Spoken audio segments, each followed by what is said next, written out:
que hoy yo voy a hablar es una enseñanza que es fundamental, es muy importante. Y es importante que los que ya tenemos tiempo en el Evangelio, años en el Evangelio, recordemos esto. Y los que están comenzando lo oigan, lo conozcan y lo entiendan. Es fundamental. Vamos a orar para pedir a Dios su dirección. Padre, en el nombre de Jesucristo, yo te doy gracias por la oportunidad que nos das de meditar en tu palabra, porque tú nos heredaste esta hermosa palabra que es para nuestra vida y salvación. Te ruego, Señor, que tu Santo Espíritu abra nuestros corazones y nuestras mentes para entender y comprender. Y a mí dame la gracia, la sabiduría y sobre todo la unción, para que los oyentes sean edificados conforme a tu voluntad. En el nombre de Cristo Jesús nuestro Señor, te lo rogamos. Amén. Quiero hablar acerca de la justicia. Si pueden quitar esta luz que me está encandilando mucho, por favor. Eso, ande. No, otra vez.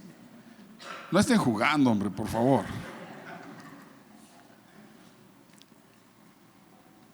Quiero hablar acerca de la justicia. Recuerdo que un ranchero dijo: hágase la justicia en los bueyes de mi compadre. O sea, para mí no me aplique la justicia, a los demás sí. La justicia es muy controversial porque el ser humano maneja la justicia según le convenga. Y sabemos, toda la gente lo dice, que en las cárceles hay mucha gente que injustamente está en la cárcel. No digo que todos, pero hay gente que fue condenada injustamente. Y cada persona mueve la justicia aún entre nosotros. No es justo. Me hizo esto, o me quitó, o me prestó, o no me pagó. No es justo. Y cada quien maneja la justicia como quiere, pero la justicia de Dios es inquebrantable y no se dobla. Ni se hace a favor de uno ni a favor de otro, porque Dios no hace acepción de personas. La justicia de Dios es firme, no cambia y permanece para siempre. Es parte de la esencia de Dios ser justo. Dios es justo, aunque nosotros no entendamos la justicia de Dios. Normalmente el que se siente afectado siempre va a pensar que es injusto porque le afectó. La verdad, no nos gusta la justicia. Nos gusta la justicia en los bueyes de mi compadre. Me gusta la justicia en mi compañero, en mi amigo, en mi vecino, en mi jefe del trabajo. Ahí sí queremos justicia, pero cuando se trata de nosotros, queremos que nos vean con muy buenos ojos, muy piadosos, tengan compasión de mí. Así somos. Dios es diferente. Dios es justo.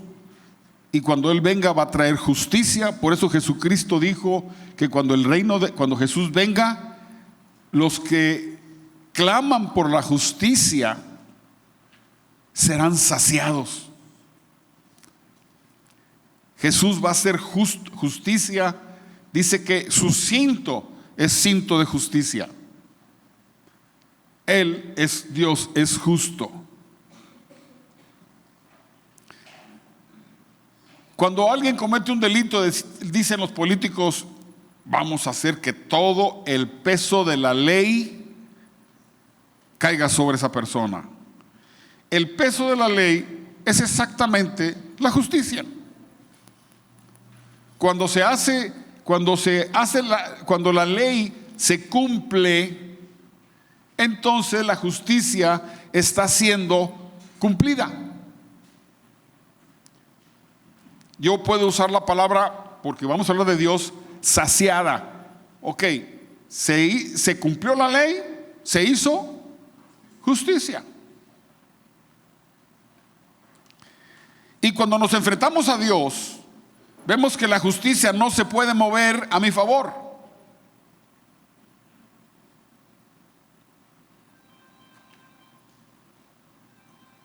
Es algo que el hombre no entiende. Chocamos con la idea de la justicia perfecta de Dios.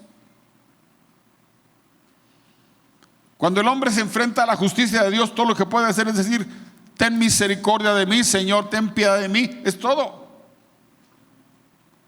Jesús dijo, Dios dijo también, Dios el Padre, que se va a hacer, que no se va a hacer justicia con el que es injusto.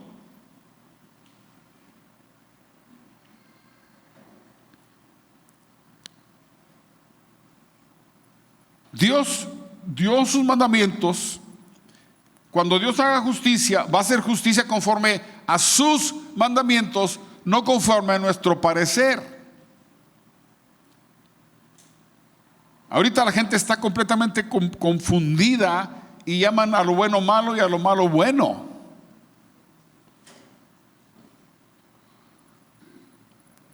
Pero cuando Dios haga justicia, va a ser conforme a lo que Él habló, no conforme a lo que yo creo que debe ser. Y ahí es donde los humanos chocamos con Dios.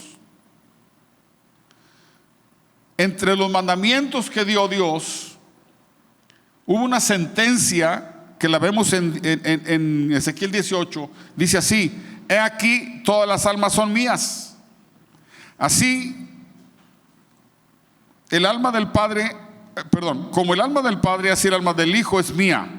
Y luego da una sentencia: el alma que peque, esa morirá.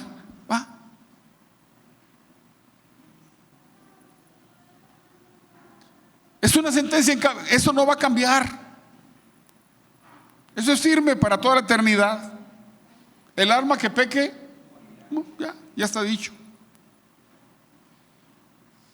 Así que la justicia de Dios exige que el pecador, ¿qué?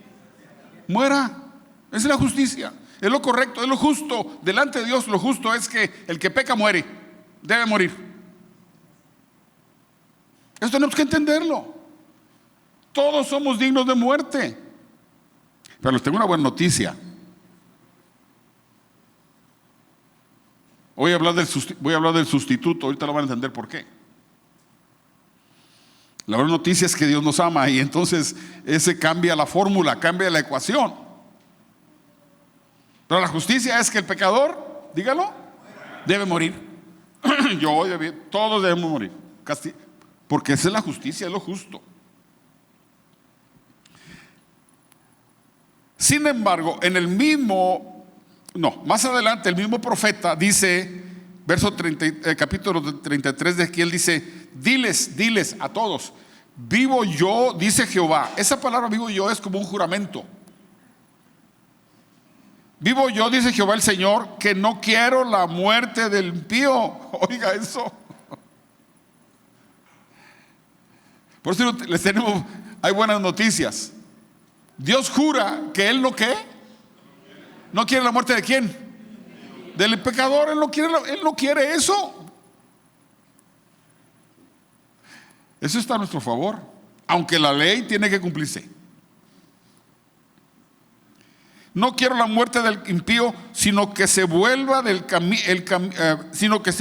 el impío de su camino y que viva.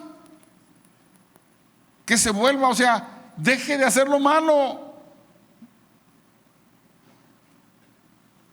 Volveos de vuestros malos caminos.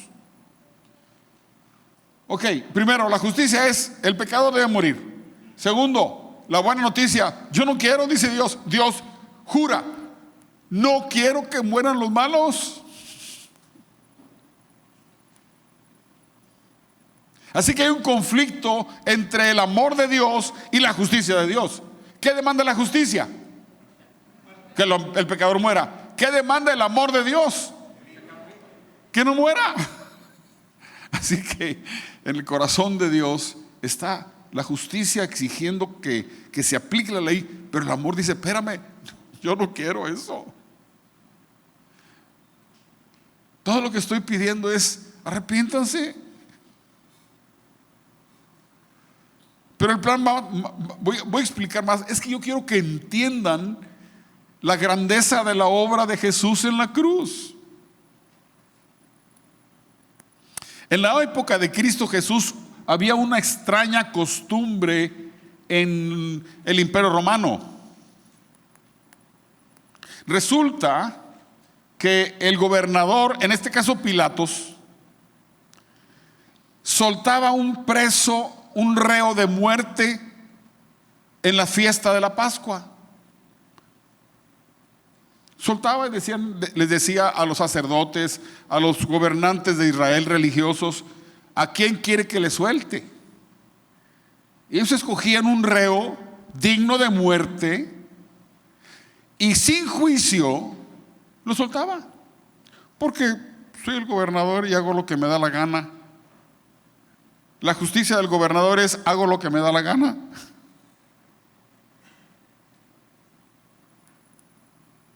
Oiga lo que dice en Marcos capítulo 15. En el día de la fiesta de la Pascua le soltaba un preso. Bien, quiere saber que lo están leyendo. Yo se los he dicho, me interesa mucho que usted oiga y lea. En el día de la fiesta le soltaba un preso, cualquiera que pidieran. Fíjese, cualquiera que pidieran.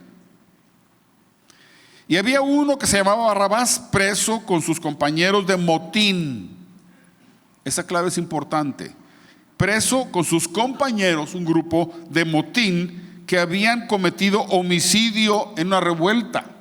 Así que eran homicidas, sediciosos, y en otro pasaje dice que era ladrón también, porque aprovecharon lo que hicieron ahí, el levantamiento que hubo, el motín para robar, matar, motín significa levantarse contra el gobierno.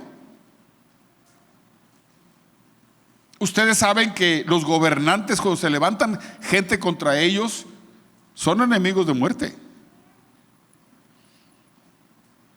Verso 8. Viniendo la multitud, comenzó a pedir que hiciera como siempre les había hecho. Pilato le respondió diciendo: ¿queréis que os suelte al rey de los judíos? Porque sabía que por envidia lo habían entregado los principales sacerdotes. Pero los principales sacerdotes incitaron a la multitud para que le soltara más bien a Barrabás. Respondiendo Pilato les dijo otra vez: ¿qué pues? ¿Queréis que os haga? ¿Qué queréis que haga del que llamáis rey de los judíos? Ellos volvieron a gritar: crucifícalo. Pilato dijo: pues qué mal ha hecho. Pero ellos gritaban aún más: crucifícalo. Pilato, queriendo satisfacer al pueblo, le soltó a Barrabás y entregó a Jesús, después de haberlo azotado, para que fuera crucificado. Escúcheme bien, la justicia romana exigía que los amotinados, los rebeldes, los que se levantaban contra el imperio, debían morir. Si era romano, si el reo era un romano, no lo podían crucificar. Tenían que mocharle la cabeza, decapitarlo. Porque la muerte de crucifixión era exhibirlo, era vergonzoso, era humillante, y para los judíos estaba escrito que el que fuera colgado en un madero era maldito por Dios.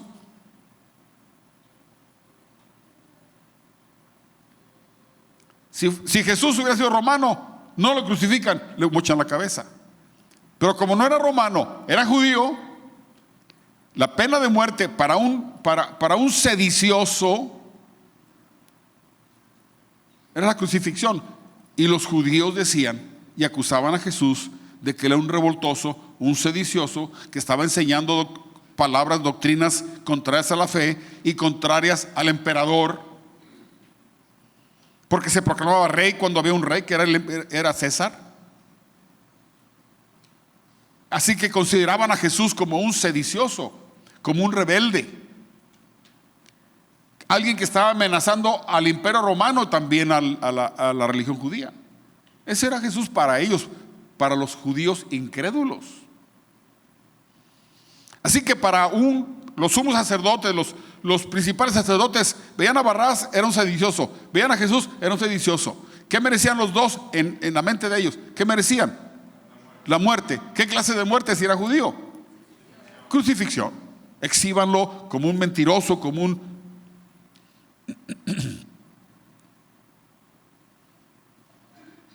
El ser judíos no los hace realmente hijos de Dios. Muchos judíos fueron castigados por Dios con la muerte por su rebelión. Muchas veces Dios se quejó a través de los profetas: es un pueblo rebelde, es un pueblo que bueno, una vez le dijo a Moisés: hazte un lado, voy a matarlos a todos, y a ti te voy a levantar otro pueblo para que tú lo metas en la tierra prometida.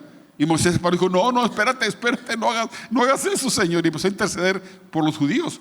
Pero Dios dijo: no, son malos.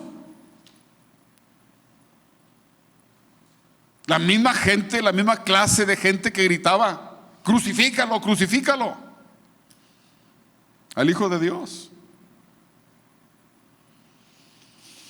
Así que a los ojos de los judíos, Jesús y Barrabás, ¿qué? Eran lo mismo, eran sediciosos, dignos de muerte. Por eso gritaban: crucifícalo. No decían: déjalo en la cárcel. Así que de repente sale Barrabás. Él sabía que iba a morir. Su lugar era morir. Es lo que merecía. Él lo sabía. Estaba encerrado esperando que lo llevaran a la cruz. También a la cruz, como a los dos que estaban con Jesús. Muy posiblemente, no lo dice la Biblia, los dos que estaban con Jesús en la cruz, uno cada lado, posiblemente eran del grupo, del grupito que se rebeló. Dije posiblemente, no lo dice la Biblia.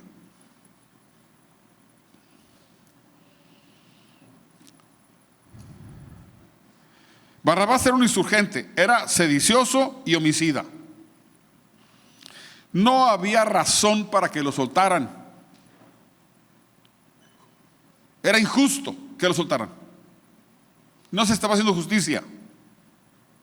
Se estaba quebrantando, se estaba pisoteando la justicia. Es lo mismo que ahorita tú veas que un delincuente famoso lo meten en la cárcel y a los 2-3 meses lo sueltan y irán de la calle como si nada. Tú dices: ¿es injusto?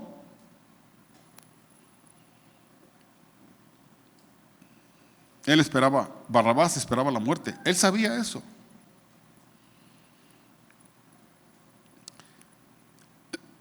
Sale Barrabás de la cárcel. ¿Qué sentiría? Solamente imagina: voy a morir, estoy condenado a muerte, me van a matar porque lo merezco, porque es la ley y tienen que aplicármela. Pero de repente, por un capricho del gobernador, me sueltan.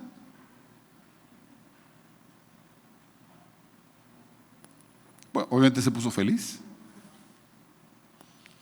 Pero luego él ve, por favor, quiero que métase un poquito en la mente de Barrabás.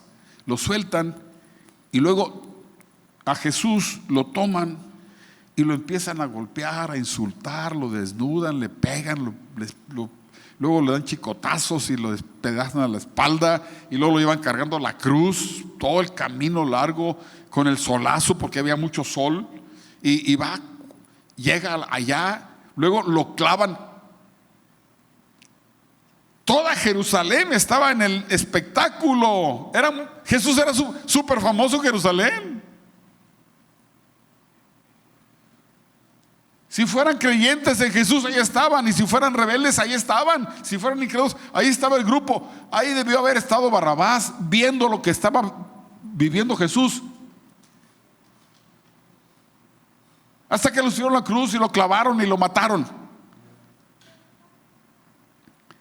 Barrabás, estoy suponiendo, porque todo el pueblo lo hacía, ver a Jesús crucificado, sabiendo que ese era su lugar. ¿Qué pensaría? Si hubiera sido un hombre honesto, hubiera dicho: qué bueno, yo me salvé, hay que le haga como pueda. Como uno de los delincuentes que dijo: pues si eres el Hijo de Dios, a ver. O quizás como el otro que dijo: cuando vengas en tu reino, acuérdate de mí.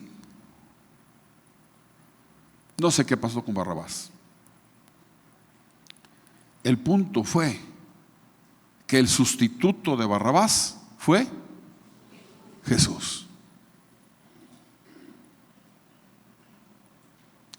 Esta historia es una ilustración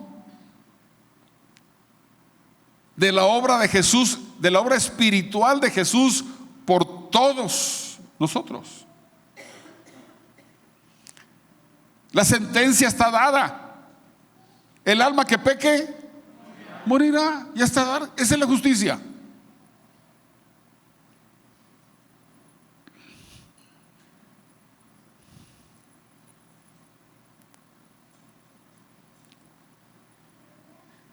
Pero Dios tiene ideas maravillosas.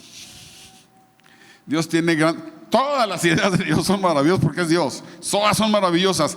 Pero hay una idea maravillosa a nuestro favor. Una idea maravillosa para nosotros. Casi todas las ideas maravillosas de Dios son para nosotros. Por eso esta es maravillosa. Éxodo 12 ilustra lo que en la mente de Dios, entre el amor y la justicia de Dios, existe una ventana.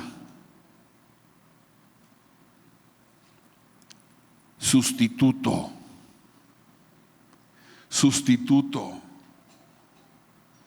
Y Dios ilustró a su pueblo, a Israel, que no conocía a Dios, cuando lo saca de Egipto,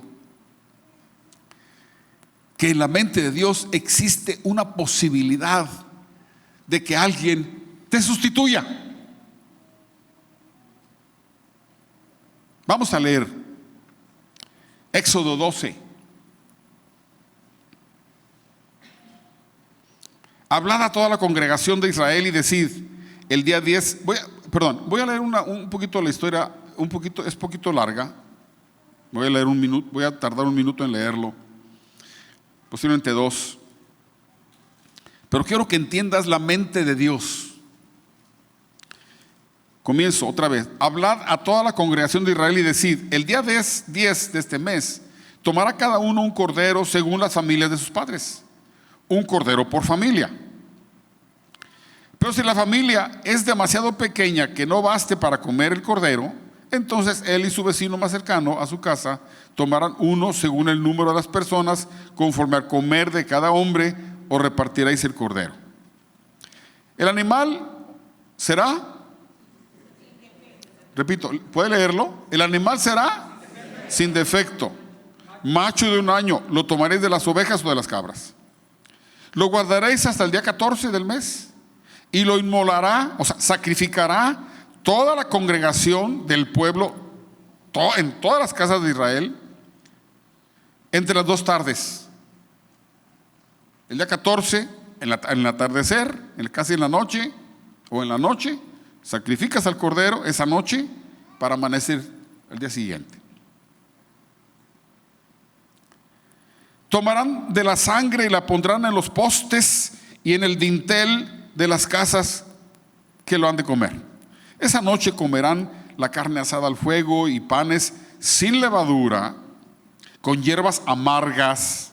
Todo eso es simbolismo. Lo comerán.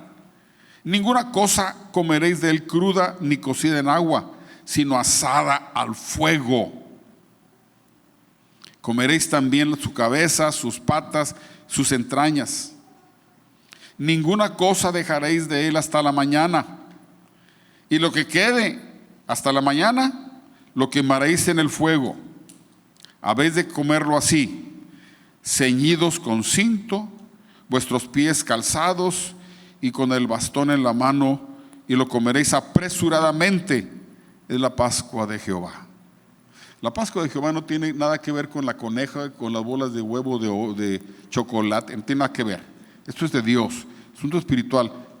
Lo que hacen los americanos en las fiestas es puro comercio y es una ignorancia total, es una burla.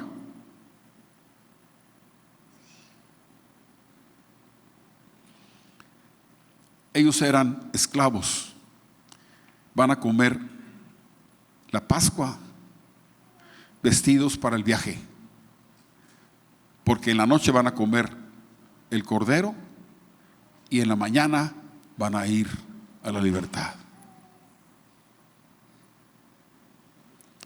Pues yo pasaré aquella noche por la tierra de Egipto y heriré a todo primogénito en la tierra de Egipto, así de los hombres como de las bestias, y ejecutaré mis juicios en todos los dioses de Egipto, yo Jehová. Cuando tú oigas la palabra yo Jehová, es una firma de Dios.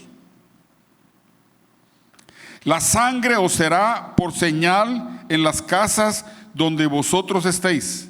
Veré la sangre y pasaré de largo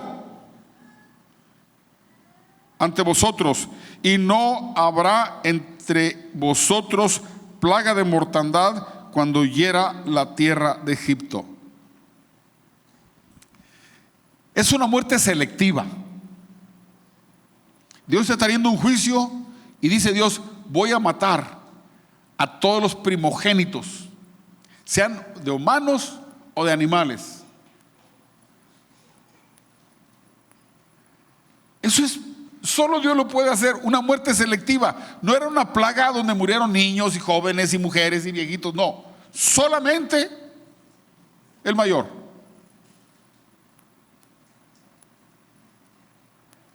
A veces yo he orado: Señor, ¿por qué no acabas con todos con los secuestradores y los asesinos y los... Porque Él puede hacer una muerte selectiva, ya lo demostró. Pero no, yo no le voy a decir a Dios cómo haga las cosas. Él tiene su tiempo y va a hacer su justicia a su manera. Hasta tuve que decirle: Dios, perdóname, yo no puedo orar así.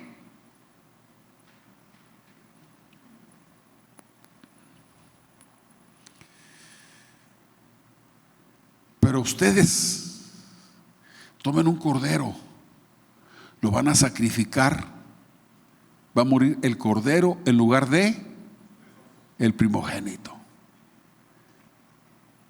La idea es: permito, la ventana es un sustituto, un cordero en lugar de tu hijo, un cordero en lugar de tu hijo. Mátenlo. El cordero representa a Jesús, por eso tiene que ser muerto y asado con fuego, no cocido, con fuego, porque fuego fue lo que vivió Jesucristo en el tiempo en que fue crucificado.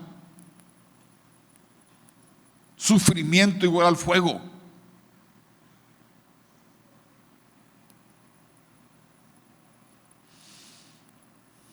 Pongan la sangre, que se vea en el dintel y en los postes de la casa. Cuando yo vea la sangre, no voy a tocar los primogénitos, ni de las personas ni de los animales. El sustituto va a morir en lugar de tu hijo.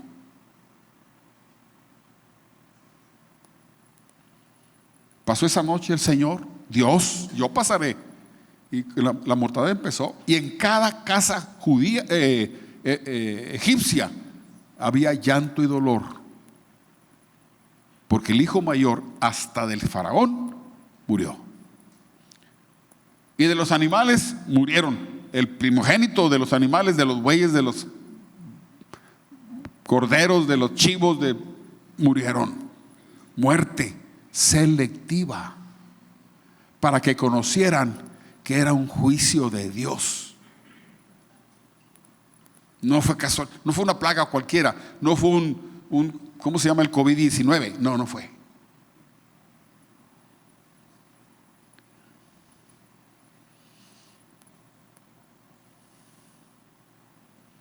La ley de la redención. De aquí sale la ley de la redención. ¿Ustedes han oído hablar de que Jesucristo es el Redentor? ¿Qué significa eso?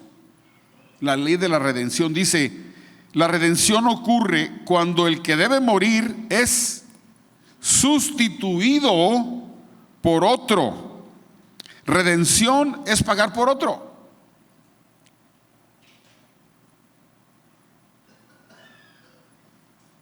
La redención, la ley de la redención dice que si alguien debe morir, puede ser sustituido por otro. Otro va a pagar por el culpable. Nada más que la condición que Dios puso en Éxodo dijo que sea un macho sin defecto. De Jesucristo dice la palabra de Dios: no cometió pecado, ni hubo engaño en su boca. Él cumplió la ley a la perfección. No he venido a abrogar la ley, vine a cumplir la ley. Y el Señor cumplió la ley, hizo una vida de justicia perfecta para llegar a ser el sustituto perfecto. Nadie más puede morir por otro. Yo no puedo morir por ti. ¿Por qué? Porque yo soy culpable. Yo moriría por mí y tú morirías por ti. ¿Quién va a morir por mí si todos merecemos morir? Para eso envió Dios a su Hijo, el Cordero de Dios. Cuando Juan el Bautista presentó a Jesús, dijo: ese es el Cordero de Dios que quita el pecado del mundo. El sustituto perfecto, el sustituto que vino a pagar por otro, vino a redimirnos. Dice en Éxodo 13, ¿está entendiendo lo que estoy explicando? Fíjese, Éxodo 13: cuando Jehová te haya llevado a la tierra del cananeo, como lo ha jurado a ti y a tus padres, y cuando te la haya dado, dedicarás a Jehová todo aquel que abre la matriz. O sea, el que abre la matriz es el primogénito. Dice Dios: esta es regla, todos los primogénitos son míos. Sigo leyendo: asimismo, todo primer nacido de tus animales, si es macho, será de Jehová.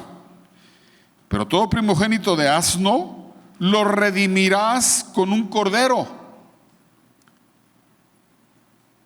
Y si no lo redimes, ¿qué? Mátalo.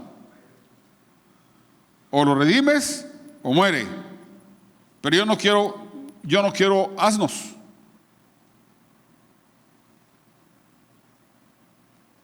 Después vemos por qué. Yo sé que tienen curiosidad por qué digo que no quiero asnos. Lo voy a dejar con la duda.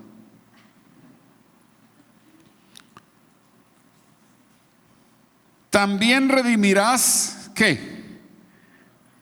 ¿Cómo termina ahí? También redimirás, ¿qué?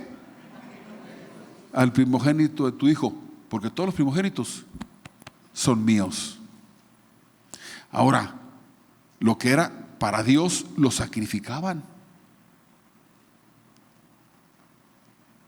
Tú no le puedes dar a Dios un cordero. Dios, llévate un corderito. No, lo sacrificaban como ofrenda a Dios. Dijo: pero lo vas a redimir, vas a sustituirlo. Dígalo, ¿vas a qué? A sustituirlo con un cordero. El cordero va a morir. Dios estuvo hablando: el cordero, Juan el Bautista, Él es el cordero. Jesús es el cordero que quita el pecado del mundo.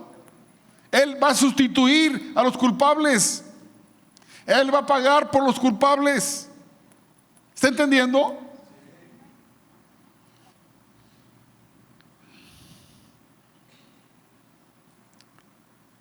Porque Dios no quiere la muerte del pecador. Levantó un sustituto. Jesús es nuestro sustituto y nuestro redentor. Ahora vamos a ver lo que dicen los apóstoles de nuestro redentor, de nuestro sustituto. Óigalo, 1 de Pedro 3. Asimismo, Cristo padeció una sola vez por los pecados. ¿Cuántas veces? Una sola vez. El justo por los injustos. Eso se llama sustituto. Eso se llama redención.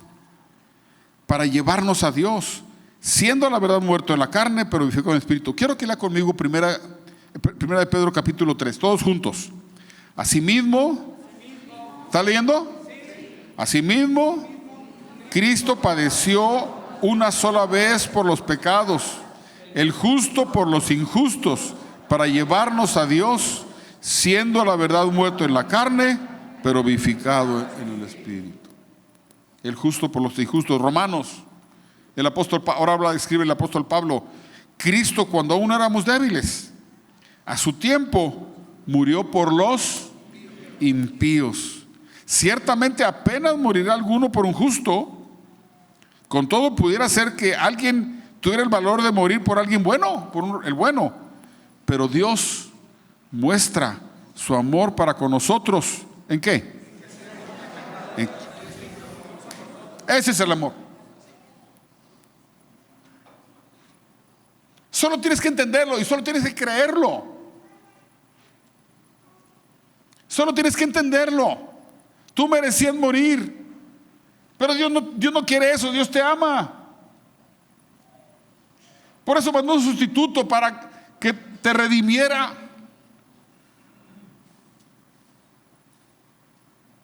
Gálatas 13 dice, ¿lo tienes ahí? Gálatas 13. Dice Lucas: les pedí que cambiaran la predicación por la nueva predicación. No es Lucas, es Gálatas 3. Gálatas 3. Cristo nos redimió de la maldición de la ley. Cristo nos redimió de la maldición de la ley, haciéndose maldición. ¿Por quién? Por nosotros, pues escrito está: maldito todo el que es colgado en madero. El que debiera estar en el madero y fuera maldito era yo, pero Cristo me redimió.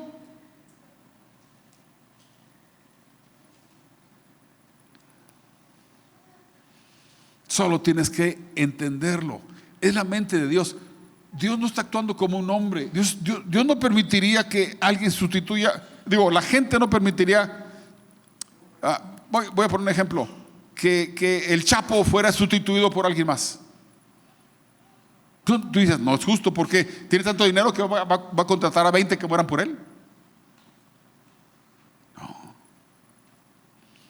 ¿Por qué razón Jesús nos redimió? ¿Por qué razón Jesús nos redimió? ¿Por qué razón Jesús decidió venir a morir y ser colgado en una cruz y recibir toda la maldición que merecíamos nosotros? Jesús lo dice, Jesús lo explica. De tal manera amó Dios al mundo, Juan capítulo 3, de tal manera amó Dios al mundo que ha dado a su Hijo unigénito. ¿Para qué? Para que todo aquel que en él cree no se pierda, porque Dios quiere que tengamos vida eterna. Dios no envió a su Hijo al mundo para condenar al mundo, sino para que el mundo sea salvo por él. El que en él cree, ¿qué? El que en él cree, ¿qué? No es condenado, pero el que no cree ya ha sido condenado, porque no ha creído en el nombre del unigénito Hijo de Dios. Y esta es la condenación, que la luz vino al mundo, pero los hombres amaron más las tinieblas que la luz. ¿Por qué? Porque sus obras eran malas. Jesús no vino a condenar a nadie, ya estamos condenados. Él vino a salvar. ¿A quién? A los que crean en Él. El sacrificio de Jesús es para los que creen en Él. Es para los que entienden que merecían morir, pero que Dios me ama. Dios no quiere que yo muera. Lo que me pide es que deje mi vida de pecado, nada más. Deje de hacer lo malo.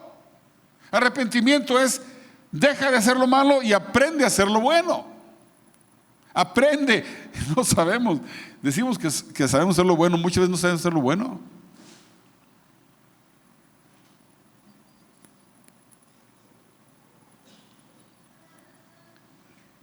Cristo cumplió, Cristo satisfizo, cumplió la ley para sustituirnos y librarnos de la condenación prescrita en la ley. Romanos 3. Pero ahora, aparte de la ley, se ha manifestado la justicia de Dios, testificada por la ley y los profetas. la justicia de Dios por medio de la fe en Jesucristo, para todos los que creen en Él, porque no hay diferencia. Por cuanto todos pecaron y están destituidos de la gloria de Dios, son justificados gratuitamente por su gracia, mediante ¿qué? La redención que es en Cristo Jesús. Somos justificados. Justificados es aplicar la justicia perfecta de Jesús a ti. Por gracia, no nos merecemos. A quien Dios puso, Jesús, a quien Dios puso como propiciación por medio de la fe en su sangre, para manifestar su justicia, a causa de haber pasado por alto en su paciencia los pecados pasados, con miras a manifestar en este tiempo su justicia. Oiga esto, a fin de que Él sea el justo, ¿y qué? Y el que justifica al que es de la fe de Jesús. Así que aunque Jesús murió con la capacidad, con el potencial de salvar a toda la humanidad, solamente los que creen en Él, confían en Él, entienden su sacrificio, serán justificados. Nadie más.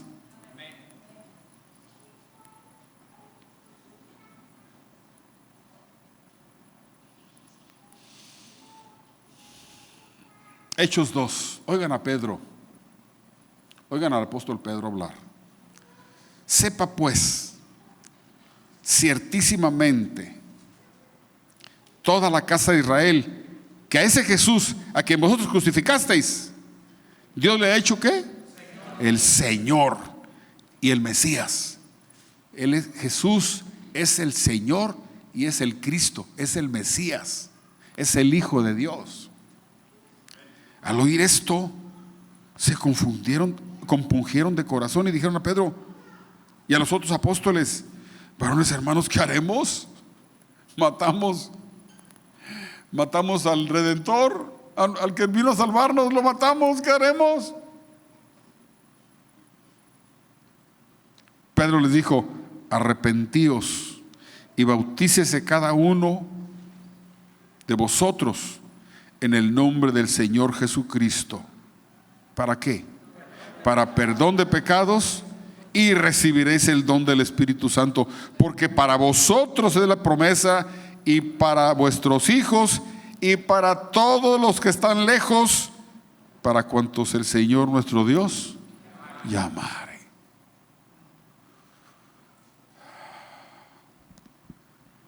Hermosa idea de Dios.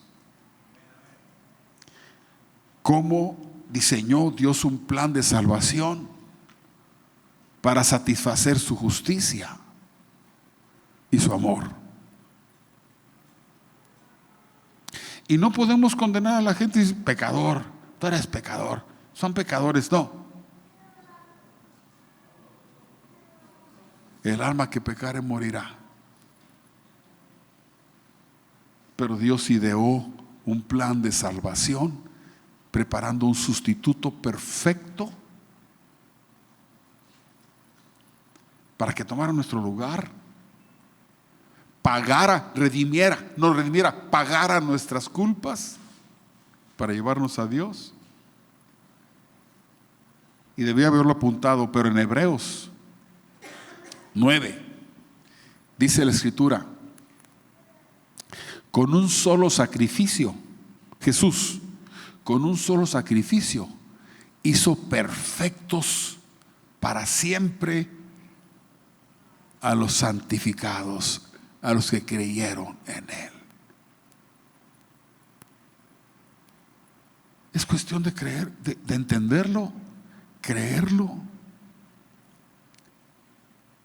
Me decía nuestro hermano Obed, algunos conocieron a Obed Barrientos, amigo mío desde mi niñez, desde que yo tenía 7 años lo conocí. Cuando yo entendí, en el mismo campamento que yo me convertí, estábamos allá, decía Obed, cuando yo empecé a orar, yo empecé a ver a Jesús, en mi mente, empecé a ver a Jesús crucificado, muriendo por mí, lo vi, y empecé a llorar. Y empecé a decirle: Señor, gracias, gracias, gracias porque me libraste de la condenación. Dios te conceda a ti poder entender y visualizar. Quizás no es fácil.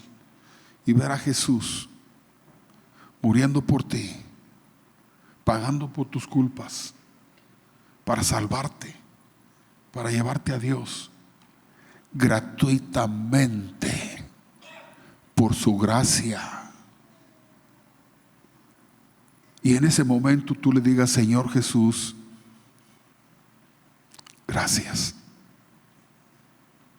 gracias. Yo quisiera que oráramos. Y el que quiera, cerrando sus ojos, si no puede imaginar a Jesús, no lo imagine, pero por lo menos si lo entendió, dígale: Señor, gracias porque moriste por mí. Padre, gracias por tu palabra, porque nos abres el entendimiento. Señor Jesús, gracias por sustituirme. Sé que yo soy el culpable y tú moriste, como dice tu palabra, el justo por los injustos. Pero tu amor por mí está demostrado. Soy justificado por confiar en ti conforme a tu palabra. Gracias por limpiar mis pecados. Gracias por perdonarme. Gracias por dar tu vida por mí. Gracias por todo lo que sufriste por mí. No tengo con qué pagarte, Señor, tu amor. Gracias, Jesús. Me someto, Señor, a tu señorío. Tú eres el Señor y nuestro Cristo, nuestro Redentor. Yo me someto a ti, Señor Jesús. Amén.